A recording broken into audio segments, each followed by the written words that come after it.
de Média, lundi santé. Et ce matin dans Lundi Santé, on parle des hausses significatives des primes maladie en Suisse romande pour l'année 2024. Les primes d'assurance maladie vont connaître une hausse moyenne de 8,7% en Suisse avec une incidence encore plus marquée en Suisse romande. Cette augmentation est attribuée à la montée des coûts, des ajustements et des rendements boursiers décevants, impactant les citoyens qui payent aujourd'hui des primes excessives. Le système de santé suisse est ainsi à un tournant critique, confronté à d'importants défis financiers dans ces établissements de santé justement, une situation exacerbée par l'inflation, la pénurie de personnel et le vieillissement démographique. Cet enjeu majeur est au cœur des débats politiques en cette période électorale. Je reçois ce matin Raymond Loretan, ancien secrétaire général du PDC suisse et actuel président du conseil d'administration de Swiss Medical Network. Bonjour Raymond Loretan et bienvenue. Bonjour. Merci d'être avec nous ce matin. Quel impact sur la population face à l'augmentation des primes aujourd'hui? Ça devient extrêmement compliqué. Hein. Quel constat faites-vous, Oui, votre position? c'est compliqué, mais on le savait. Oui. Donc, il y a beaucoup de surprises aujourd'hui avec l'annonce qui a été faite il y a maintenant 2 semaines. Mais en fait, on le sait déjà depuis des mois. Et la situation elle est évidemment exacerbée par les échéances électorales de la semaine prochaine. Donc, chacun y va de sa recette. Mais alors c'est vrai qu'on est dans un cul-de-sac et qu'il faut vraiment se réinventer. Je vois peut-être une chance. On va avoir un nouveau Parlement, on va avoir un nouveau ministre de la Santé. Et je pense que c'est vraiment le moment de faire des états généraux de la santé, d'appeler, certains l'appellent comme ça, une constituante de la santé pour que tous les acteurs, publics et privés, se mettent autour d'une table. Essaye de se réinventer ensemble en mettant au centre de l'intérêt vraiment le patient et non plus les intérêts particuliers des uns et des autres, ce qui est le cas aujourd'hui. C'est pour ça qu'on en parle aujourd'hui dans Lundi Santé, parce que ces histoires d'assurance, ça nous rend malades. Et d'ailleurs, notre journaliste Léo de Garrigue a baladé son micro. Je vous propose, Raymond Loretan, d'écouter les réactions justement de ce micro-trottoir. Je pense que c'est quelque chose qui pose problème depuis fort longtemps. Maintenant, moi, ce qui me dérange, c'est que comme c'est des assurances privées pour l'instant qui gèrent, on va dire, tout ça, il n'y a pas assez de transparence. Personnellement, ça va être difficile à digérer, mais on n'a pas le choix. Et puis je pense surtout que c'est le chemin qu'on va prendre. Ça va encourager en fait la caisse unique, parce que maintenant il n'y a plus d'autres issues. Il y aurait peut-être beaucoup de choses à dire. Moi j'aurais simplement envie de dire que ça devrait être gratuit pour tous. Et puis que l'argent, ce que j'ai dit avant à madame, que l'argent de l'armée devrait être reversé pour le social et la santé, puis que ce soit accès pour tous gratuitement. Ça fait un moment que je me pose la question si une caisse commune effectivement ne pourrait pas résoudre le problème. J'ai pas forcément les compétences pour pouvoir avoir une analyse en profondeur. Mais en tout cas, voilà, c'est mon avis. En tout cas, actuellement, j'en discute avec des collègues. Et c'est vrai que c'est des coûts qui commencent à devenir insupportables pour les ménages. Dans mon métier, je vois des gens qui sont plutôt en position de faiblesse ou qui sont à l'AVS, pour qui c'est vraiment difficile au quotidien de subvenir à leurs besoins. Donc je pense qu'effectivement, il va falloir trouver une solution assez rapidement parce que réellement, la population ne peut plus supporter ces hausses continuelles d'assurance. Et puis, j'ai pas envie d'un système à l'américaine qui serait complètement disproportionné et injuste. Alors, indexer sur le salaire, moi j'aime bien l'idée, ouais. J'aime bien l'idée. Et puis, pour l'assurance accident, on le fait déjà, donc c'est pas nouveau, quoi. Indexer sur le salaire, c'est une bonne idée, c'est une fausse bonne idée. Qu'est-ce que vous en pensez, Raymond Loretan? Je pense que c'est une fausse bonne idée. Je pense qu'il faut laisser la solidarité jouer comme elle se fait aujourd'hui dans le système d'assurance maladie. Par contre, la solidarité, elle se joue déjà au niveau des impôts. Et donc là, il y a une proportionnalité. Et ceux qui gagnent plus payent plus d'impôts et ces impôts servent aussi à subventionner les primes maladie auprès des personnes qui en ont besoin. Donc je pense que cette solidarité, elle doit se jouer, elle doit continuer à jouer, mais à travers l'impôt et pas à travers les primes. Ouais. Mais là, c'est véritablement une voie sans issue. On apprend que tout va augmenter. L'assurance maladie, on nous parle d'une augmentation de l'électricité. Certes, c'est pas le même débat, c'est pas le même sujet, effectivement. Peut-être une baisse des impôts, peut-être, on dit bien. L'inflation, tout augmente, ça devient très compliqué. Et aujourd'hui, les gens se rendent véritablement malades à payer leur assurance maladie. Donc là, il y a un paradoxe quand même. Il n'y a pas de paradoxe. Les coûts de la santé, c'est le reflet de la consommation de santé des gens. Simplement, on est dans un système qui est extrêmement figé. Pourquoi ? Parce que vous avez des tarifs fixes, vous payez des primes, vous avez des tarifs fixes, et puis c'est la quantité que vous consommez. Donc, tarif fois quantité fait augmentation des coûts. Donc, il faut changer de paradigme. Il faut vraiment changer les choses. Et je pense que c'est tout à fait possible. Il ne faut plus axer sur la quantité des soins, mais sur la qualité des soins. Et je pense qu'aujourd'hui, c'est l'occasion, ce scandale de hausse des primes, si on peut l'appeler comme ça, c'est vraiment l'occasion de repenser le système, de changer de paradigme et de mettre en avant la prévention, de mettre en avant le médecin généraliste, de mettre en avant la qualité des soins. Aujourd'hui, c'est tout le contraire. Mais c'est le système, c'est pas les médecins, c'est pas les assureurs, c'est pas les hôpitaux, c'est le système qui doit changer profondément. Et ça, c'est un problème législatif, politique, urgent à résoudre. Et nous, comme privés, on aimerait contribuer à changer ce système. Et d'ailleurs, on a un projet pionnier dans l'arc jurassien qui précisément change fondamentalement ce système, change le système de financement. Tout est axé sur la qualité, tout est axé sur la prévention, sur l'accompagnement du patient. Concrètement, ça donne quoi ? Concrètement, on a créé cet arc jurassien, on a aligné les intérêts entre une assurance, un canton et un prestataire de soins. Nous sommes le prestataire de soins, Swiss Medical Network. L'assurance, c'est Visana. Le canton, c'est le canton de Berne. On a créé une société où nous sommes à un tiers. Donc, nos intérêts sont alignés. On couvre une population d'environ 200 000 habitants dans l'arc jurassien, Neuchâtel, Berne et Jura. Et on a créé un produit d'assurance qui s'appelle Viva. Qu'est-ce que ce produit d'assurance amène en plus ? Eh bien, c'est qu'il va accompagner le patient dès qu'il devient membre de ce réseau de l'ARC.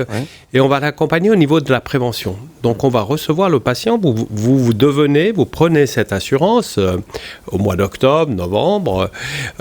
Vous aurez un premier contact d'abord avec un médecin généraliste, un médecin de famille. Aujourd'hui, c'est déjà difficile de trouver un médecin de famille. On en trouve Donc, plus. nous, on va vous procurer le médecin de famille qui va analyser votre situation avec des infirmières, etc., puis qui va vous conseiller sur votre parcours du patient. Et il va vous conseiller peut-être de prendre des mesures préventives, de faire de la détection, etc. Et ensuite, si vous êtes malade, si vous avez un accident, il va vous conduire sur votre chemin du patient.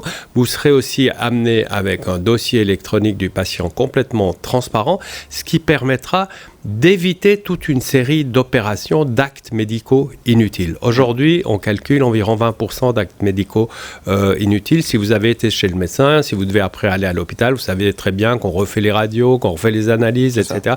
Tout cela disparaîtra. Donc il y a une logistique derrière qui serait un peu mieux organisée, déjà, ce qui pourrait permettre déjà de diminuer une bonne partie des coûts, c'est ça que vous êtes en train de dire. Absolument. Et en fait, réussir à mettre autour de la table toutes ces personnes pour pouvoir trouver finalement un consensus. La Suisse est spécialiste du consensus, mais là, ça marche que dans le canton du Jura, ça. Eh bien, on va commencer là, mais on pense que ça peut marcher ailleurs. Donc, le système de financement va changer. C'est un système de capitation. C'est-à-dire que vous ne gagnez pas plus si vous soignez plus. Vous devez soigner juste. Et c'est ça la grande différence. C'est-à-dire qu'un médecin, il aura une cohorte de patients. Il doit juste accompagner ses patients sur le bon chemin. Et il sera dédommagé en conséquence. Mais ce n'est pas en faisant plus d'opérations, plus d'analyses, plus de radiographie qu'il va gagner plus. Donc on va aussi maîtriser cet aspect des coûts qui est extrêmement important. Aujourd'hui, plus vous faites d'actes, plus vous gagnez votre vie. Il faut casser ce système. Aime le média, lundi santé. Mon invité ce matin, Raymond Loreton dans Lundi Santé. On parle d'assurance maladie. On parlait tout à l'heure de soigner juste. Soigner juste, très brièvement, on peut le rappeler. Qu'est-ce que ça veut dire, Raymond Loreton ? Soigner juste, c'est d'abord mettre l'accent sur la prévention et ensuite le bon traitement au bon endroit, à la bonne personne, sans exagérer les soins, en donnant les soins qui sont adéquats, basés sur l'accompagnement par un médecin de famille qui va vous diriger chez un médecin spécialiste, chez le bon hôpital, etc. Et d'ailleurs, on n'est pas les seuls à travailler sur ce type de modèle. Hein. Il y a d'autres régions qui travaillent. Par exemple, le groupe hospitalier de la Côte, qui est aussi en train de mettre un modèle en expérimentation. Ils ont demandé à la Confédération de valider ce modèle. La différence avec eux, c'est que nous, d'une part, on le fait dans le cadre de la LAMAL actuelle. On n'a pas besoin de demander la permission à Berne pour faire notre modèle. Et puis la deuxième chose qui est extrêmement importante, c'est qu'on a aligné l'intérêt de l'assurance, du public, du prestataire de soins et du patient sous le même toit. Et ça, c'est unique. Et c'est ce modèle qui aujourd'hui doit faire ses preuves, qui fera ses preuves en 2024 et qu'on va introduire dans la mesure du possible dans d'autres régions de Suisse. Nous sommes présents dans 15 cantons. On pense qu'on pourrait introduire ce modèle dans 11 cantons ou régions. D'ailleurs, on ne pense plus en termes de cantons, mais on pense en termes de régions hospitalières. Donc à voir. Mais ce que je veux dire par là, c'est que la révolution est possible et il faut que la politique s'en saisisse. Oui, c'est ça, c'est qu'il faut se réveiller. On reparle beaucoup de cette fameuse caisse unique, là aussi. Vous avez quelques réserves par rapport à ça, ou ça aurait pu être une solution pour sortir un petit peu, pour rendre la vie un peu plus facile à la population? Alors, je ne crois pas du tout à la caisse unique. Je pense que là, d'abord, j'ai une méfiance quand même vis-à-vis de l'État quand il se saisit de ce genre de questions. La preuve, c'est que pour l'instant, il n'a rien bougé. Donc, ça fait des années, ça fait plus de 20 ans qu'on a une nouvelle LAMAL, on n'a rien changé, donc la caisse unique ne changera rien. Je pense que le système actuel crée quand même une saine concurrence entre les différentes caisses et c'est le seul moyen pour l'assuré aussi d'économiser un peu, c'est-à-dire que chaque année, il a un choix de modèle d'assurance. Par contre, je suis plus ouvert sur une caisse publique. Maintenant, on en parle beaucoup. À la base, j'y crois pas, parce que c'est l'État qui va gérer cette caisse. Mais puisqu'on en parle et puisque tout le monde insiste, pourquoi pas en faire une fois pour voir rester ouvert à cette forme. Je sais que dans le canton de Genève, il se passe des choses. Le Parlement, le Grand Conseil s'est saisi de la question. Donc on ne va pas aller contre cet essai. Comme nous aussi, on a un projet pionnier, pourquoi pas essayer dans le canton de Genève ou ailleurs une caisse publique qui sera en concurrence avec les autres caisses et qui devra avoir la même transparence. Alors on dit il y a les réserves. Moi j'ai toujours un très très grand doute quand on prend l'État comme garant, parce que c'est très vite considéré comme le bancomat. Les hôpitaux publics, ou bien le CHUV par exemple, il a juste le bancomat. Et on découvre aujourd'hui qu'il y a des prestations d'intérêt généraux pour 500 millions dont on ne sait même pas où ils vont. Donc ce système, quand même, il faut le remettre sérieusement en question. Par rapport au système que vous proposez, vous parliez de médecins de famille, c'est quand même une denrée qui se fait rare aujourd'hui. On n'a plus de médecins dans le village où on allait prendre rendez-vous ou bien on allait directement. C'est des choses qui se perdent un petit peu. Comment est-ce que vous allez imaginer de pouvoir mettre en place ce que vous proposez finalement dans un système qui ne fonctionne plus tout à fait de cette façon-là? Comment trouver des solutions j'imagine que vous avez dû vous plancher sur cette problématique. Mais aujourd'hui, c'est un vrai problème. C'est un vrai problème, mais il faut valoriser les médecins de famille, c'est-à-dire qu'il faut mieux les payer d'abord. Il ne faut pas que le gap entre le médecin de famille et le médecin spécialiste soit aussi grand qu'il est aujourd'hui. Ça, c'est la première chose. Et puis, il faut changer son rôle. Aujourd'hui, un médecin, il passe son temps à faire de l'administration, remplir des formulaires, etc. Il faut que le médecin redevienne le navigateur de santé, le gestionnaire de santé des patients. Et il faut le décharger aussi de tout ce qui est administratif, formulaire, etc. Et pour ça, il faut l'entourer. Et dans notre modèle, il y aura précisément du personnel qualifié, des assistantes médicales qui s'attacheront justement à faire ça et aussi qui s'attacheront à avoir des actes médicaux, par exemple les infirmières, pour décharger des actes médicaux mineurs, pour décharger le médecin généraliste. Donc il faut valoriser cette fonction. Et dans le canton du Jura, pas dans le canton du Jura, dans l'arc jurassien, on a recruté les médecins généralistes qu'il nous faut pour lancer notre produit. On en a en tout cas une vingtaine qui vont se lancer dans l'expérience et ce seront les meilleurs ambassadeurs pour l'avenir. On dit que les cantons romans, c'est là où les primes seront les plus chères. Comment expliquer ça en 2 mots? Est-ce qu'il y a une explication aujourd'hui? C'est là, vous savez, il y a une question de mentalité. Hein. Dans les cantons romans, on va plus chez le médecin pour n'importe quoi, et puis on va chez le médecin cher. On va aux urgences, alors que c'est un petit bobo. Donc, où on pourrait aller dans un centre médical. Et là aussi, il faut optimiser la collaboration entre le privé et le public. Ouais. Le privé a des base rates, des taux de base beaucoup plus bas. Donc on pourrait prendre en charge beaucoup d'opérations qui aujourd'hui finissent aux urgences ou dans un hôpital universitaire qui, pour la même opération, travaille beaucoup plus cher par définition. Donc là, il y a une répartition entre le public et le privé, entre les hôpitaux régionaux, les hôpitaux cantonaux et les hôpitaux universitaires, qui ne fonctionne pas du tout. Et là aussi, c'est la politique. C'est la politique qui décide. Par exemple, je vois toute la planification hospitalière du canton de Vaud, qui vient d'être publiée la dernière fois, ne tient pas du tout compte de cet aspect et renforce des structures. Oui. Des structures qui feront que la santé restera chère dans le canton de Vaud. Oui, c'est ça, oui. J'allais dire, les cabinets médicaux du médecin qui reçoit à la maison, c'est quasiment, chez lui, c'est quasiment terminé. Il y a des centres d'urgence maintenant, qui est un peu partout, presque dans toutes les localités. Ça ne va pas aller dans ce sens-là, visiblement. C'est plutôt inquiétant. C'est plutôt le contraire qui est en train de se passer. Oui, mais bon, il faut voir l'approche. Tous les hôpitaux universitaires, tous les hôpitaux, y compris groupes privés, ont des centres d'urgence. Mais le but de ces centres d'urgence pour eux, c'est de leur ramener des patients. C'est-à-dire que c'est des centres de recrutement de patients pour les hôpitaux universitaires. Dans notre modèle, c'est exactement le contraire. C'est des clients, c'est pas des patients alors?